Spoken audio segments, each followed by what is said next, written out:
अनिरुद्ध जी उषा जी के मिलन को, भगवान शंकर और श्री कृष्ण चंद्र के युद्ध को, इस गाथा को प्रातः काल सुनेगा तो वो किसी भी मार्ग में पराजित नहीं होगा, वो विजय को प्राप्त होगा और उसके पाप नष्ट हो जाएंगे। राधा वल्लभ श्री हरिवंश। तो आइए सुनते हैं दिव्य चरित्र महादेव और भगवान कृष्ण के बीच में कैसे भयंकर युद्ध हुआ और दिव्य चरित्र अनिरुद्ध और उषा जी का मिलन। आइए सुनते हैं गुरु जी के मुख से। प्रसंग चल रहा है कि रात में स्वप्न में बाणासुर की पुत्री उषा जी ने देखा एक नवकिशोर श्याम घन कमल नयन पीताम्बरधारी, बस तो चित्त लुट गया उषा जी का। अब वो जगी और हा प्रीतम ऐसा पुकार उठी तो सब सहेलियां पास थी, उन्होंने कहा बिना प्रीतम के प्रीतम कैसे पुकार उठी। संकुचित हो गई उषा जी। उनकी चित्रलेखा नाम की एक मित्र सखी थी जो योगिनी थी, आकाश मार्ग से चल सकती थी और जितनी रचना ब्रह्मा जी की है सबका चित्र बना सकती थी। उन्होंने कहा कि प्रिय सखी तुम उदास मत होइए, मैं अनुमान से कह रही हूं कि तुम्हारे स्वप्न में कोई देव सुंदर पुरुष आया और तुम्हारे चित्त का अपहरण कर गया, तभी तुम जगते हुए एकदम कहा हा प्रीतम तुम कहाँ हो। तुम कहा तो कहा तुम क्षोभ मत करो, शोक मत करो, मैं अभी चित्र बनाती हूँ, बस चित्र को तुम बता देना कि ये यही है, बस इतने में हम उसका अपहरण करके लाएंगे और आपके पास आपको मिला देंगे। गंधर्वों के, नागों के, पन्नगों के, विद्याधरों के, देव के सबके चित्र बनाते चली गई। जब यदुवंशियों में श्री वसुदेव जी का बनाया तो कहा इसी वंश में। जब श्री कृष्णचंद्र जी का बनाया कहा हाँ बिल्कुल ऐसे ही। जब प्रद्युम्न जी का बनाया तो कहा ठीक बिल्कुल ऐसे ही। और जे ही अनिरुद्ध जी का बनाया तो कहा यही है, यही हमारे चित्त को चुराने वाले। तब चित्र लेखा जी ने कहा ये तो बहुत कठिन जगह तुम्हारे नेत्र लड़े, ये तो भगवान श्री कृष्ण द्वारिकाधीश के पौत्र हैं, प्रद्युम्न पुत्र अनिरुद्ध, पर फिर भी मैं तुम्हारे काज के लिए चाहे प्राणों का बलिदान करना पड़े मैं अवश्य इनका अपहरण करूंगी। आकाश मार्ग से चित्रलेखा जी द्वारिकापुरी पहुंची। वहां सुदर्शन जी से प्रार्थना की कि आप जानते हैं कि भगवान का ही ऐसा कोई विधान होगा कि उषा जी के स्वप्न में भगवान के पौत्र का दर्शन हुआ, तो आप थोड़ा साइड हो जाइए, हम अपहरण करते हैं अनिरुद्ध जी का। अनिरुद्ध जी महल में पलंग में थे, पलंग सहित उठाया और आंगन से आकाश मार्ग से बाणासुर के महल में उषा जी के पास अनिरुद्ध जी को विराजमान कर। अब तो उषा जी के आनंद का ठिकाना नहीं, जो स्वप्न में देखा था उनको साक्षात देख रही। धीरे धीरे अनिरुद्ध जी से इतनी प्रीता बढ़ी कि अनिरुद्ध जी भी भूल गए द्वारिकापुरी। हंसना खेलना खाना पीना आनंद मनाना वो तो राजमहल है। एक दिन उषा जी किसी कार्य से, तो जो वहां के वृद्ध सैनिक थे सुरक्षा में, तो वृद्ध ने देखा उषा जी को प्रसन्न मुद्रा में, तो कुछ ऐसे लक्षण भी देखे। उन्होंने जाकर के बाणासुर से कहा महाराज आपकी पुत्री का चरित्र दूषित हो चुका है, क्योंकि कुछ लक्षण ऐसे दिखाई देते हैं। बाणासुर ने कहा कि क्या चूक हो गई पहरे में? महाराज रात दिन ऐसा कड़ा पहरा है कि पक्षी भी प्रवेश नहीं कर सकता बिना आज्ञा के, फिर पुरुष की तो बात जाने दो। बाणासुर एक छोटी सी सेना लेकर महल में, वहां जे ही दरवाजा खुलाया तो देखा भगवान के चतुर्व्यूह अवतार हैं, जैसे राम लक्ष्मण भरत शत्रुघ्न, ऐसे वासुदेव संकर्षण प्रद्युम्न अनिरुद्ध भगवत स्वरूप। अनिरुद्ध जी उषा जी के साथ चौसर खेल रहे थे और सब सखियां सहेलियां सेवा में। अनिरुद्ध जी ताड़ गए कि 1000 भुजा वाला ये बाणासुर ठीक नियत से नहीं है, तो एक दौड़कर परिग उठाया और जितने सैनिक थे सबको मार डाला। बाणासुर ने, मेघनाथ ने जिस मंत्र का प्रयोग करके नागपाश से राम जी और लक्ष्मण जी को बांधा था, उसी नागपाश से अनिरुद्ध जी को बांध दिया। अब अनिरुद्ध जी बंधन में युक्त हो गए। इतने में देवर्षि नारद जी पहुंचे। नारायण नारायण नारायण। द्वारिकाधीश जी महाराज की जय हो। प्रभु सूचना देते हैं कि बाणासुर ने अनिरुद्ध जी को बंदी बना लिया है।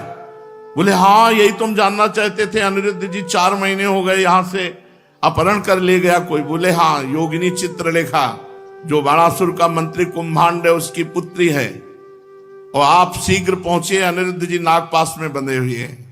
अब तो भगवान बलराम जी, श्री कृष्ण, प्रद्युम्न और भी सात्यकी, कृतवर्मा, बड़े बड़े वीरों ने सेना सजाई और शोणितपुर बाणासुर की राजधानी आक्रमण कर दिया। जब बाणासुर ने देखा कि हमारी राजधानी पे आक्रमण कर दिया यदुवंशियों ने, तो तुरंत सूचना पहुंचाई। तो भगवान शंकर ने वचन दिया था बाणासुर को कि तुम्हारी राजधानी की रक्षा हम करेंगे।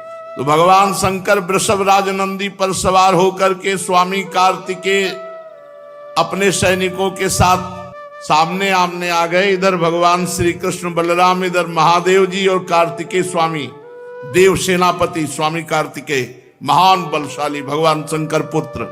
अब तो बड़ा विशाल घमासान युद्ध, रोंगटे खड़े कर देने वाला भगवान शंकर जी से भगवान श्री कृष्णचंद्र जी और प्रद्युम्न जी से स्वामी कार्तिकेय का युद्ध होने लगा। बलराम जी कुंभांड कूपकर्ण से युद्ध करने लगे। बाणासुर के पुत्र के साथ सांब और बाणासुर के साथ सात्यकी भिड़ गए।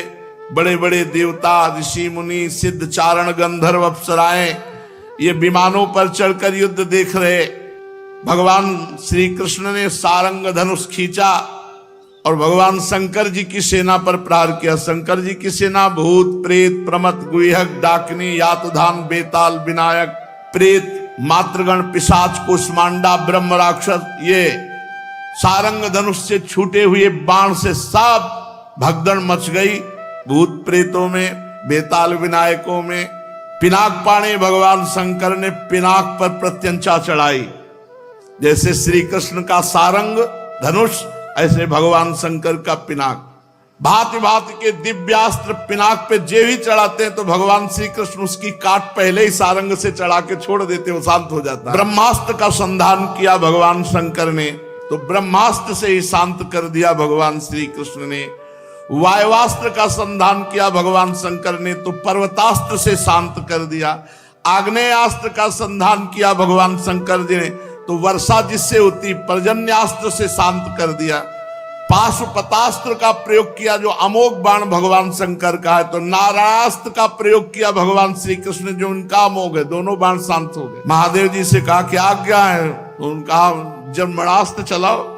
तो जे भी भगवान श्री कृष्ण ने जन्मणास्त्र चलाया तो महादेव जी बार बार जमाई लेने लगे। जब जमाई लेने लगे तो भगवान शंकर को छोड़कर श्री कृष्ण आगे बढ़े और बाणासुर की सेना का संहार करने लगे। प्रद्युम्न जी ने बाणों की बौछार से स्वामी कार्तिकेय को घायल कर दिया। वो मयूर वाहन से युद्ध विरत हुए। बलराम जी ने हल से पकड़ना, मूसल से मारना, तो कुंभाग और कूपकर्ण आदि इन सबको रणभूमि में मार गिराया मूसलों की मार से। अब ऐसा बलराम जी का मूसल चले कि बड़े बड़े गजरा, तितर बितर सब हो गए। बाणासुर ने देखा हमारी सेना तहस नहस हो गई और हमारे गुरुदेव भगवान शंकर तो जमाई लेने में ही लग गए और कार्तिक जी का मोर उड़ गया, युद्ध विरत हो गए। अब उसने 1000 भुजा, 500 धनुष, लाखों बाण संधान, एक साथ क्रोधित होकर बाणासुर युद्ध करने लगा। भगवान श्री कृष्ण ने एक बाण से सब धनुष की प्रत्यंचाएं काट दी, सारे बाण काट दिए। अब भगवान श्री कृष्ण ने पांचजन्य शंख की ध्वनि की और सारथी, घोड़े सब बाणासुर के नष्ट कर दिए। अब बाणासुर को मारने ही वाले थे कि कोटरा नाम की एक देवी बाणासुर की धर्म माता थी। उसने बाणासुर की रक्षा के लिए अपने वस्त्र उतार दिए। भगवान श्री कृष्ण ने तुरंत नेत्र मोड़ लिए, क्योंकि अपनी अर्धांगिनी के सिवा किसी भी स्त्री को नग्न देखने से तत्काल सारे पुण्य नष्ट हो जाते हैं। इसलिए पर स्त्री गमन भारी निषेध है। तो जे ही वो सामने खड़ी हुई तो सब धर्म के रहस्य को जानने वाले थे, तुरंत आंखें फेर ली। भगवान श्री कृष्ण ने कि कहीं उस पर दृष्टि न पड़ जाए, मुंह फेर लिया और दूसरी ओर देखने लगे। तब तक बाणासुर धनुष कट जाने और रथहीन हो जाने के कारण नगर में चला गया। इधर जब भगवान शंकर के भूतगण इधर उधर भाग गए तो उनका छोड़ा हुआ 3 सिर और 3 पैर वाला ज्वर 10 दिशाओं को जलाता हुआ भगवान श्री कृष्ण की ओर दौड़ा।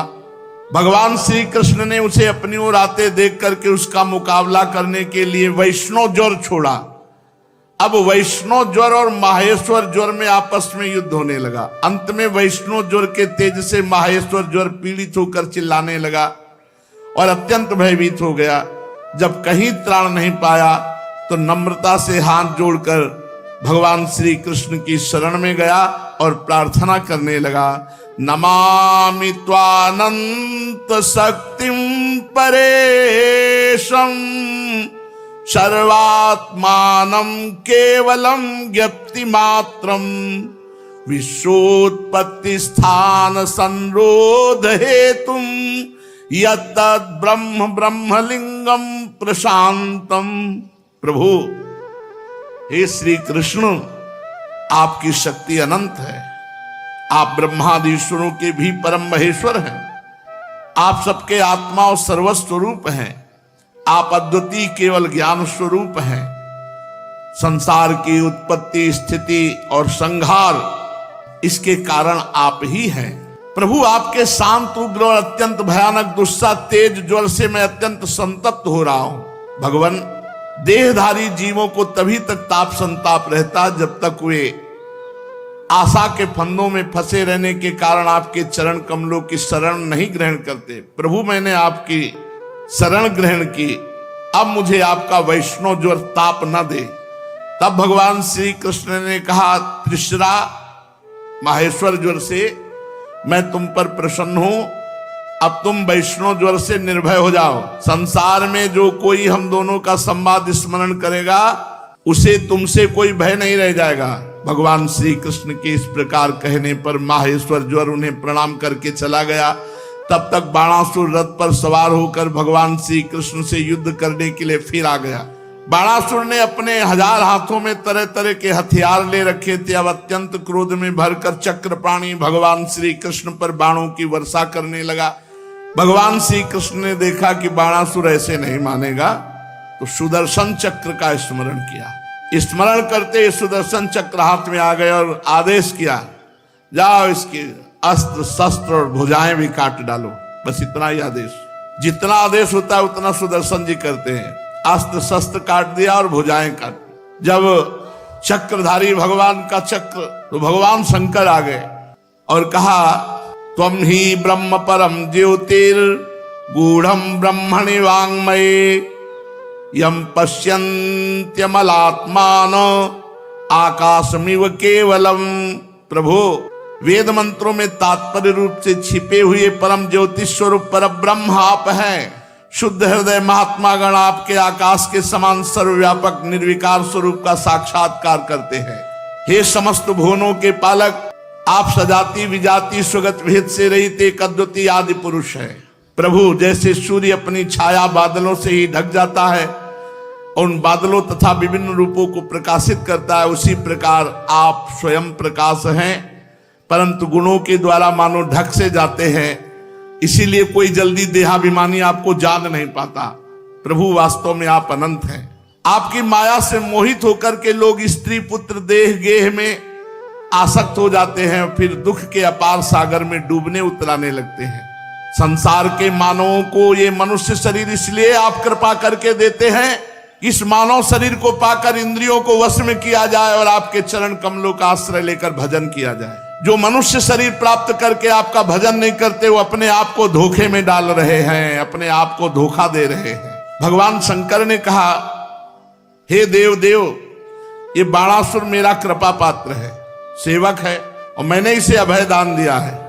तो प्रभु, जिस प्रकार इसके परदादा प्रहलाद जी पर आपका कृपा प्रसाद, वैसे इस पर भी कृपा प्रसाद होना चाहिए। भगवान ने सुदर्शन जी को रोक दिया। तब तक 4 भुजाएं बची थी। 1000 भुजाओं में 4 भुजाएं बची थी, सब काट दिए थे सुदर्शन। भगवान श्री कृष्ण ने कहा, महादेव जी, प्रभु, मैंने वही किया जो आप चाहते थे। आप जैसा चाहते थे वैसे ही मैंने कर दिया है। अपनी तरफ से कुछ नहीं किया। आपका सेवक है, आप जितना चाहते, 4 भुजाएं हैं इसके, अब मैं इसे निर्भय कर देता हूं। मैं जानता हूं कि बाणासुर दैत्यराज बलि का पुत्र है, इसलिए इसका वध तो कर ही नहीं सकता, क्योंकि मैंने प्रहलाद जी को वर दिया था कि तुम्हारे वंश में पैदा होने वाले किसी दैत्य का आज के बाद कभी वध नहीं करूंगा। इसका घमंड चूर करने के लिए मैंने इसकी भुजाएं काट दी। इसकी बहुत बड़ी सेना पृथ्वी के लिए भार हो रही थी, इसलिए मैंने उसका संहार कर दिया। अब इसकी 4 भुजाएं बच रही, ये अजर अमर बनी रहेंगी। ये बाणासुर आपके पार्षदों में मुख्य होगा। अब इसको किसी से किसी प्रकार भय नहीं होगा। जब बाणासुर ने ये सुना कि मैं निर्भय कर दिया गया हूं, तब आया और भगवान श्री कृष्ण के चरणों में माथा टेका और कहा, प्रभु अब आप चिंता न करें। और महल में जाकर अनिरुद्ध जी को नागपाश से मुक्त किया, अपनी पुत्री उषा को लाया और भगवान के हाथ में, ये प्रभु आपका ये पौत्र और ये मेरी पुत्री, आप स्वीकार करें। महादेव जी ने भी सम्मति की। वस्त्रालंकार से विभूषित उषा और अनिरुद्ध जी एक अक्षौणी सेना के साथ द्वारिका के लिए प्रस्थान किया। द्वारिका सजाई गई। अनिरुद्ध जी और उषा जी का ब्याह हुआ। जो अनिरुद्ध जी उषा जी के मिलन को, भगवान शंकर और श्री कृष्ण चंद्र के युद्ध को, इस गाथा को प्रातः काल सुनेगा तो वो किसी भी मार्ग में पराजित नहीं होगा, वो विजय को प्राप्त होगा और उसके पाप नष्ट हो जाएंगे। प्रिय परीक्षित, एक दिन सांब, प्रद्युम्न, चारुभान, गद, यदुवंशी राजकुमार द्वारिका के उपवन में घूमने के लिए गए। वहां बहुत देर तक खेल खेलते हुए उन्हें प्यास लगी। अब ये इधर उधर जल की खोज करने लगे तो एक पास में कुआं दिखाई दिया। कुएं में गए तो देखा एक बहुत बड़ा गिरगिट पड़ा हुआ है, पर्वत के समान आकार का गिरगिट। उसे देखकर उनके आश्चर्य की सीमा न रही। उनका हृदय करुणा से भराया और वे उसे बाहर निकालने का प्रयत्न करने लगे। जब वे राजकुमार उस गिरे हुए गिरगिट को सूत की रस्सियों से बांधकर, चमड़े की रस्सियों से बांधकर नहीं निकाल पाए तो भगवान श्री कृष्ण के पास जाकर निवेदन किया। जगत के जीवनदाता कमल नयन भगवान श्री कृष्ण उस कुएं के समीप आए और बाएं हाथ से खेल खेल में उस गिरगिट को बाहर निकाल दिया। प्रभु श्री कृष्ण के कर कमल का स्पर्श होते ही गिरगिट का शरीर छूट गया और वो देव रूप हो गया। अब उसके शरीर का रंग तपाए हुए स्वर्ण के समान चमक उठा।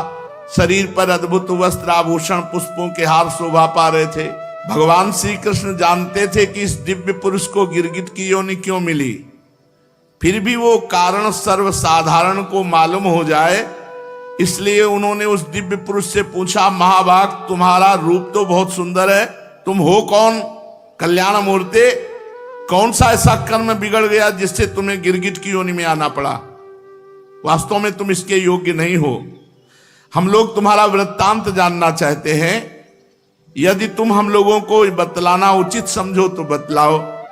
अनंत मूर्ति भगवान श्री कृष्ण ने जब उस गिरगिट देह को छोड़कर निकले हुए देव पुरुष से ऐसा कहा तो उन्होंने सूर्य के समान प्रकाशमान तेजोमय मुकुट भगवान के चरणों में रखकर प्रणाम किया और कहा कि दानियों की अगर कभी चर्चा हुई होगी तो मेरा नाम सुना होगा। देख लो, इतने बड़े दानी की ये हालत हुई, गिरगिट बन गए। नाम जप करो, नाम से बड़ा कोई साधन, कोई दान, कोई पुण्य नहीं है। महाराज, मैं इक्ष्वाकु का पुत्र राजा नृग हूं। जब दानियों की चर्चा चलेगी तो मेरा नाम जरूर आएगा। जब कभी किसी ने आपके सामने दानियों की गिनती की होगी तो उसमें मेरा नाम भी अवश्य आया होगा, क्योंकि मैं सबसे बड़ा दानी हूं।